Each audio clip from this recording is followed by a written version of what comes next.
AFC নারী Asian কাপে চীনের বিপক্ষে হারলেও বাংলাদেশ দল যথেষ্ট ভালো খেলেছে এবং কোচ পিটার বাটলারের কৌশলের প্রশংসা হচ্ছে। এই বিষয় নিয়ে কথা বলতে আমার সাথে রয়েছেন শেখ আশিক পিটার বাটলার এবং হাভিয়ের কাবরেরা। এই দুজনের মাঝে যদি কম্প্যারিজন করি তাহলে আপনি কি বলবেন?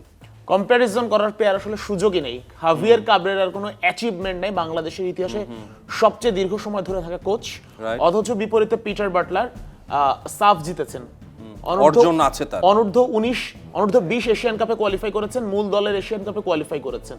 তার অর্জন আসলে অনেকগুলো পিটার বাটলারের। সেখানে হাভিয়ের কাবরেরার অর্জন শুধু ম্যাচের পর ম্যাচ খেলা, হামজা সমিতদের কোচিং করানো, এটাই হচ্ছে তার অর্জন। তার আসলে কোনো আচ্ছা, এই চীনের এগেইনস্টে ম্যাচে পিটার বাটলার একটা বড় সড়ো চমক দেখিয়েছেন, গোল পোস্টে তিনি মিলিকে খেলিয়ে দিয়েছেন। এই ব্যাপারে কি বলবেন? কাবরেরা তো এই ধরনের কোনো স্ট্র্যাটেজি আমরা কখনো দেখিনি। আজকে হচ্ছে গোলকিপার কোচ উজ্জ্বল উনি কথা বলেছেন এবং উনি বলেছেন যে মিলিকে যে এই ম্যাচে খেলানো হবে এইটা বাটলারের সঙ্গে বাটলার সিদ্ধান্ত নিয়েছেন আরো 2 মাস আগে, এবং 2 মাস ধরে মিলিকে প্রস্তুত খুঁজে বের করা। এটা কি বাটলার নিজে থেকে করেছেন? মিলি তো আগে থেকে ছিলেন, দলের সঙ্গে ছিলেন, কিন্তু মানে আমি বলি যে 2 মাস ধরে তাকে এই ম্যাচের জন্য প্রিপেয়ার করা হয়েছে এবং হুট করে তাকে নামিয়ে দেওয়া হয়নি, তাকে প্রস্তুত করা হয়েছে, কিন্তু এটা কেউ জানে না, কাউকে জানানো হয়নি। মানে ওইভাবে কোনো প্রচারণা নাই, কোনো কিছু নাই, নিজের মতো করে রেডি করেছেন এবং কেউই আসলে বুঝতে পারে না যে মিলিকে নামানো হবে। এবং এই জায়গা ধরেন যদি পিটার বাটলারের জায়গা যদি হাভিয়ের কাবরেরা হতো, কখনোই এই চেঞ্জের সাহসী দেখাইতেন না। সেই ধরনের সাদউদ্দিন বা সোহেল রানা যারা আছেন তাদেরকে যেভাবে খেলান হাভিয়ের কাবরেরা ঠিক একইভাবে ওইভাবেই খেলাতেন। ধরেন যে কোনো প্লেয়ার যদি খারাপ খেলে, হাভিয়ের কাবরেরা তাকে তো বাদ দেন না। খারাপ খেললে মানে খারাপ তো অনেকেই খেলেন এবং খারাপ খেলার পরেও ফ্যানদের ট্রল হন, সমালোচনা সহ্য করেন, কিন্তু বাদ আসলে দেন না। কিন্তু এইটাই কারণে, এটা ভয়টা কোথায়? ভয়টা আসলে ওই যে কালকে জাহিদ হাসান এমিলি আমার সন্দেশী স্টুডিওতে বলছিলেন যে পিটার বাটলার নিজস্ব একটা স্টাইল তৈরি করেছেন, যে স্টাইলটা তার স্টাইলটা মেয়েরা ফলো করে, তার স্টাইলটা মেয়েরা ক্যাচ আপ করতে পেরেছে এবং সেই স্টাইলে খেলান। কিন্তু হাভিয়ের কাবরেরার কোনো স্টাইল নেই। এবং পিটার বাটলার আমি বিভিন্ন সময় দেখেছি যে বাফুফে কর্তাদেরও চ্যালেঞ্জ করে থাকেন। হ্যাঁ, তিনি চ্যালেঞ্জ করেন এবং ম্যাচ শেষেও কালকে বলেছেন যে জাতীয় দলের জায়গাটা কারো পৈতৃক সম্পত্তি না বা জন্মসূত্রে পাওয়া কোনো জায়গাটা না, আপনাকে এই জায়গা ধরে রাখতে হবে নিজের পারফরমেন্স দিয়ে। আপনি সেই জায়গায় আছেন বা খেলেন বলে আপনাকে ম্যাচের পর ম্যাচ খেলিয়ে যাব এই ধরনের কোনো সুযোগ নেই। যে ভালো পারফর্মার, যে ভালো পারফর্ম করে শুধু তাকে সে জায়গায় খেলাবে। আপনার কাছে কি মনে হচ্ছে যদি ধরেন যে বাটলারের আন্ডারে হামজা চৌধুরী, সমিত সোম, ফাহমিদুল এরা থাকতো, তাহলে সিনারিওটা কেমন হতো? সিনারিওটা বাটলার তখন তাদেরকে নিয়ে আলাদা প্লেইং স্টাইল তৈরি করতেন। তারা যে মানের প্লেয়ার, হামজা, সমিত, জায়ান, ফাহমিদুল, মুরসালিন, তারা যে কোয়ালিটির প্লেয়ার, তাদের নিয়ে আমাদের হচ্ছেন পিটার বাটলার, তিনি নিজস্ব একটা স্টাইল তৈরি করতেন এবং সেই স্টাইলে খেলে রেজাল্ট যে তিনি এনে দিতেন সেইটা আসলে বলা যায়। আপনি দেখেন যে এতদিন সাবিনা সহ, মাসুরা সহ যারা আছেন, যাদেরকে বাদ দেওয়া হয়েছে, 6 জন সিনিয়র বা 5 জন সিনিয়র যাদেরকে বাদ দেওয়া হয়েছে, তাদেরকে নিয়ে কিন্তু অনেকে বলেছে যে তাদেরকে নিলে ভালো হয়, আর একটু ভালো করবে, কেন বাদ দেয়া হলো, সিনিয়রদের দরকার। কালকের ম্যাচের পরে কিন্তু সবার মুখ চুপ হয়ে গেছে, সবার মুখ যে না, বাটলার তার জায়গায় ঠিক আছেন।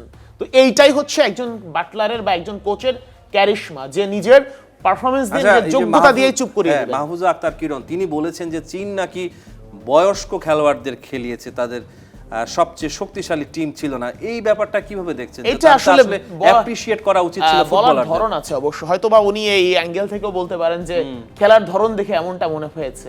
তবে এটা সত্য যে কোরিয়ার সাথে আসলে টাফ গেম হবে। নর্থ কোরিয়ার সাথে কোরিয়ার র্যাঙ্কিং কিন্তু 9 চীনের 17। চীন যদিও সর্বোচ্চ বারের চ্যাম্পিয়ন এবং ডিফেন্ডিং চ্যাম্পিয়ন, তারপরেও টাফ গেম হবে।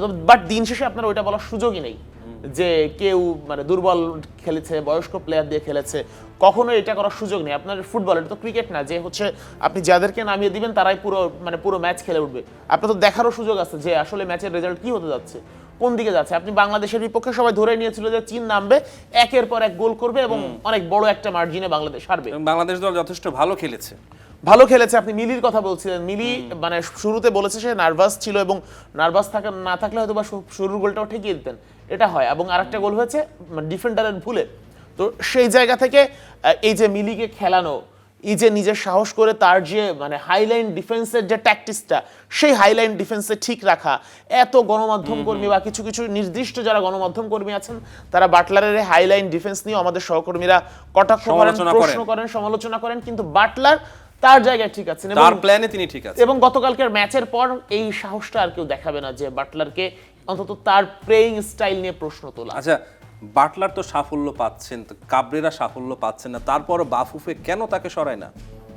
এইটাই হচ্ছে কথা। দেখেন বাটলার সাফল্য পাচ্ছে, বাটলার বাফুফে কর্তাদের সমালোচনা করেন, বাটলার একদম মুখের উপর বলে দেন, বাটলার বলে দেন যে অনেক অযোগ্য লোক আছে ফেডারেশনে, বাটলার কিন্তু এগুলো বলেন।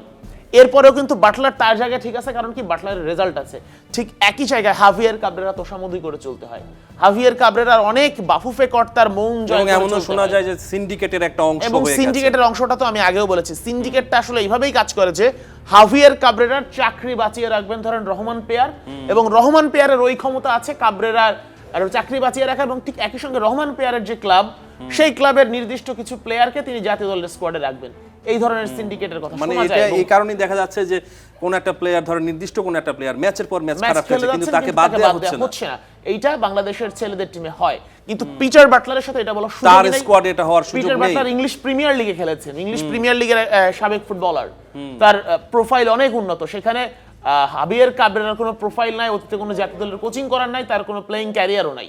আচ্ছা, আমাদের ছেলেদের ন্যাশনাল টিমে তো এখন যথেষ্ট ভালো তারকা রয়েছেন, কেন না একজন ভালো কোচ আনা হচ্ছে? এই যে বাফুফে এখন চিন্তা করছে, যে বাফুফে আগে চিন্তা করেছে যে তার যে কোচিং মেয়াদটা 31 মার্চ পর্যন্ত, সেটা শেষ করে তারপরে নতুন একজন কোচ আনবেন।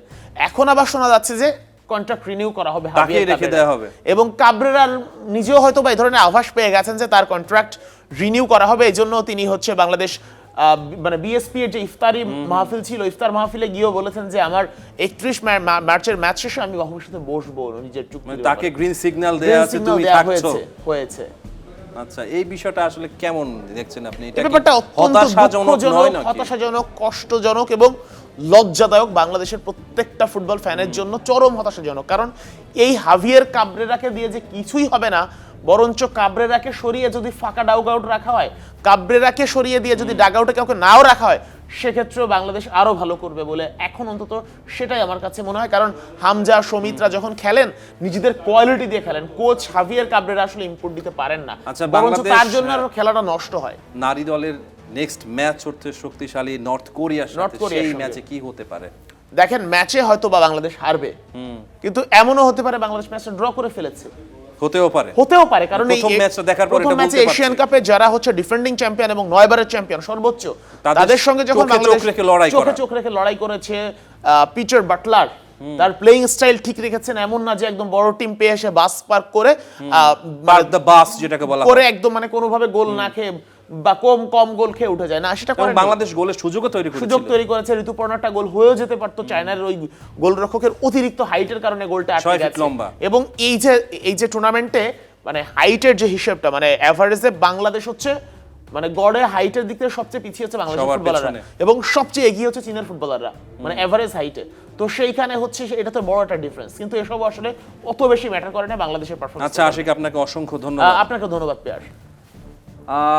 নর্থ কোরিয়ার এগেনস্টে বাংলাদেশ মাঠে নামবে নারীদের এশিয়ান কাপ ফুটবলে নিজেদের দ্বিতীয় ম্যাচে। সেই ম্যাচেও বাংলাদেশ নারী দল আবারও প্রতিপক্ষকে চমকে দেবে, সেটাই প্রত্যাশা করছে সবাই।